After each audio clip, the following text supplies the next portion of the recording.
WhatsApp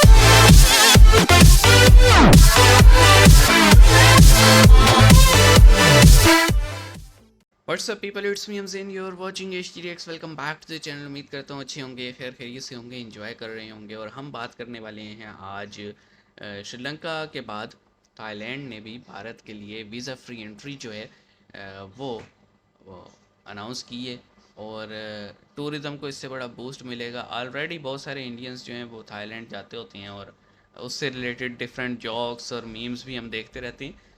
लेकिन अगर हम बात करें कि वीज़ा फ्री एंट्री, तो इट मीन कि जो आम इंसान है, जो आम लोग हैं, उनके लिए बड़ा जाना आसान हो गया। तो इस पे देखते हैं लोग क्या बातें कर रही हैं। शुरू करते हैं। सब्सक्राइब कर लो 321N। दोस्तों, आज एक और बड़ी डेवलपमेंट आई है इंडियन पासपोर्ट के रिगार्डिंग। दरअसल दोस्तों, पिछले कई इससे सालों रेटिंग से भी अच्छी इंडियन होगी। पासपोर्ट बेहतरीन परफॉर्म कर रही है और धीरे धीरे करके दुनिया के काफ़ी सारे बड़े देश हम भारतीयों को वीज़ा फ्री एंट्री दे रहे हैं मज़े अपने लगे देश हमें में। भाई।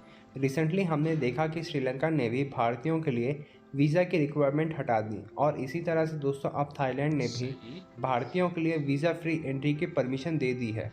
क्योंकि दोस्तों, भारत के काफ़ी सारे टूरिस्ट थाईलैंड जाते हैं अपने वेकेशंस को एंजॉय करने एंजॉय के लिए करने। और भारतीयों से थाईलैंड का काफ़ी ज़्यादा मुनाफा होता है। और दोस्तों, इसी तरह से काफ़ी सारे देश हम भारतीयों को वीज़ा फ्री एंट्री या फिर वीज़ा ऑन अराइवल की फैसिलिटी प्रोवाइड कर रहे हैं। क्योंकि भारत एक काफ़ी बड़ी अमाउंट स्पेंड करता है टूरिज़्म के लिए और इससे अन्य देशों को काफ़ी बड़ा सऊदी मुनाफा अरेबिया। होता है। और इसके साथ साथ अब अन्य बिम्स्टेक देश जैसे कि बांग्लादेश, नेपाल और अन्य बिम्स्टेक देश भारत के साथ बिना वीज़ा के अपने सिटीजन्स को ट्रैवल करने की फैसिलिटी चालू करना चाहते हैं। तो चलिए इसी पर आगे पाकिस्तानी मीडिया का रिएक्शन देखते हैं। देखते हैं भाई क्या कह रहे हैं। मुझे बताएं, कभी इत्तेफाक हुआ है कि पाकिस्तान से बाहर किसी दूसरे कंट्री में जाने का? अल्हम्दुलिल्लाह मैं ईरान गया हूँ। ठीक है, ठीक है, उधर होकर आया हूँ। इसके अलावा फिर दुबई गया हूँ, उधर होकर आया हूँ। ठीक है। दुबई की अगर बात करें, वहाँ पे पाकिस्तानी भी मौजूद होते हैं, दुनिया के दूसरे कंट्रीज के, इंडिया के लोग भी मौजूद होते हैं। क्या हमारे पासपोर्ट की क्या वहाँ वैल्यू है? इंडिया वालों की वैल्यू है। मैं जब हाँ, ईरान ये में तो गया है। हूँ, होटल वाला ने मुझसे पूछा है हाँ। कि भाई कहाँ से आए हो? मैंने कहा पाकिस्तान से। उन्होंने कहा no Pakistan, India I love. मुझे बहुत बुरा लगा। ठीक नहीं, है, ईरान इस्लामिक कंट्री हाँ, है। लेकिन मुझे बहुत बुरा लगा, मुझे बहुत बुरा लगा। ठीक हो गया। मैंने ये उससे देखें। पूछा ये क्यों अच्छा, आपने ऐसे बोला? उन्होंने कहा नहीं Pakistani no, India I love. तो नहीं, उसकी उसने वजह मुझे- क्या है? मतलब मैंने आपके पूछा ख्याल है, से? उन्होंने हाँ। बस इतना उसने मैं मुझे- बताता हूँ उसकी वजह क्या है कि हम जहाँ पे भी जाते हैं, ये मैं गलत वहाँ भी हो गांधी सकता हूँ, फैलाते लेकिन हैं। मेरे ख्याल से पाकिस्तानी जहाँ पे भी जाएंगे वो शॉर्टकट काम करने की कोशिश करेंगे कि जल्दी में हम अर्निंग करें या पैसा करें, चाहे उसके लिए हमें फ्रॉड करना पड़े, किसी के ट्रस्ट के साथ जी। खेलना होटल पड़े। वालों ने मुझे खुद जो मैंने होटल लिया था, हाँ। ये मैंने तेहरान में तेहरान पहले मशहद गया हूँ, ठीक है। उधर मैंने होटल लिया था। मेरे पास अभी भी कार्ड मौजूद होगा। इसके अलावा फिर मैं तेहरान गया हूँ, उधर से तकरीबन 22 घंटे की मुसाफरत में गया हूँ। ठीक है। मैंने कहा शायद उधर यार उधर कोई भी रिस्पेक्ट हो हमारी। नहीं, उधर भी वो उन्होंने बोला, उन्होंने कहा no Pakistan, I love India. हमारा दिल दुख गया है, ये पाकिस्तान ये हाल हो नहीं, गया वजह हमारा। क्या है? और अभी खबर, आज की खबर भाई। ये है, आज की खबर ये है कि कई ऐसे कंट्रीज हैं, इवन थाईलैंड की बात करें, वो इंडियन को कह रहे हैं कि आप बगैर वीज़े के अपने हमारे कंट्री में आ सकते हो, थाईलैंड में आ सकते हो।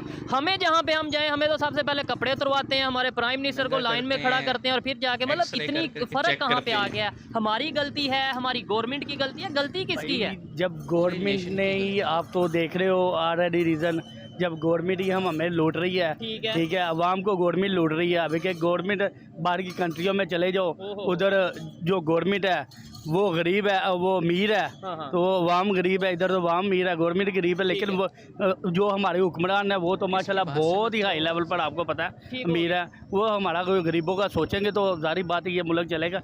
ऐसा तो नहीं ये मुल्क अच्छा। चल सकता। मैं इससे एग्री नहीं करता इस भाई से। भाई देखो, बाहर जो इज्जत बनाते हैं ना, वो लोग बनाते हैं, ना कि गवर्नमेंट।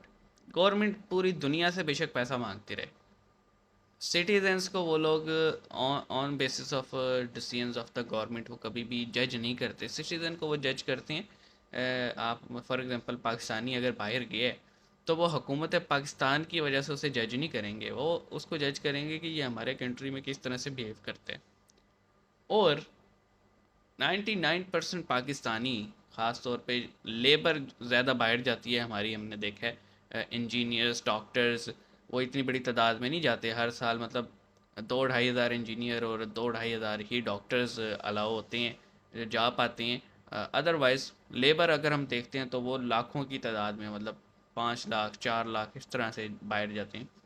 और वो अनस्किल लेबर होती है, उन्हें एजुकेशन बिल्कुल नहीं होती, तमीज़ बिल्कुल नहीं होती, और फिर वो वहाँ जाके जो ब्लंडर्स करते हैं, मतलब मैनेजमेंट के साथ, या फिर अगर रोड पे चल रहे हैं तो जिस तरह से वो देखते हैं, ईव टीजिंग करते हैं, सीधा मैं कहूँ पूंडी करते हैं, और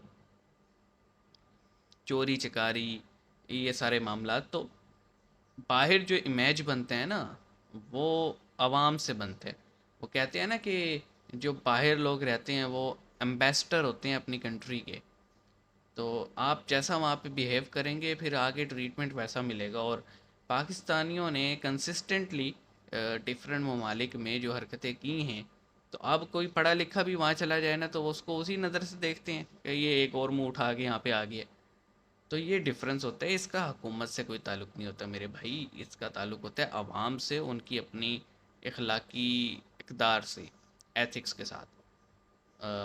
आपके साथ ईरान में जो भी हुआ वो इस वजह से हुआ क्योंकि हुकूमत पाकिस्तान नहीं, वहाँ पे जो पाकिस्तानी ऑलरेडी होकर आए हैं उन्होंने कुछ ऐसा किया, तो ईरानियों का ये रवैया है ना।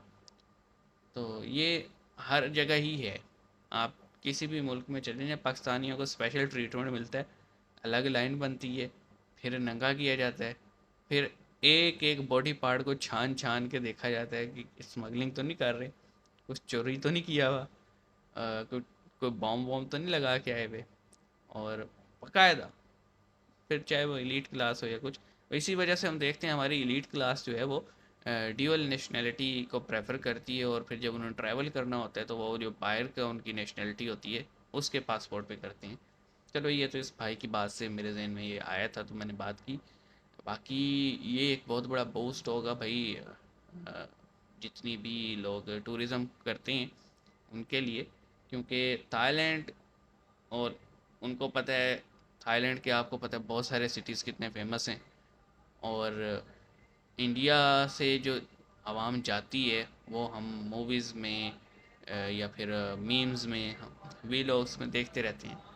तो इसका at the end of the day दोनों नेशंस को ही फ़ायदा होने वाले, कल्चरल एक्सचेंज होगा। ज़ाहिर सी बात है, फिर थाईलैंड वाले भी इंडिया आएंगे और उनको भी वीज़ा फ्री एंट्री मिलेगी, तो ये बहुत बहुत एक बड़ी बात है। आप इस पे क्या कहेंगे, कमेंट सेक्शन में बताइएगा। मिलेंगे, अपना ख्याल रखिएगा। सी यू गाइस।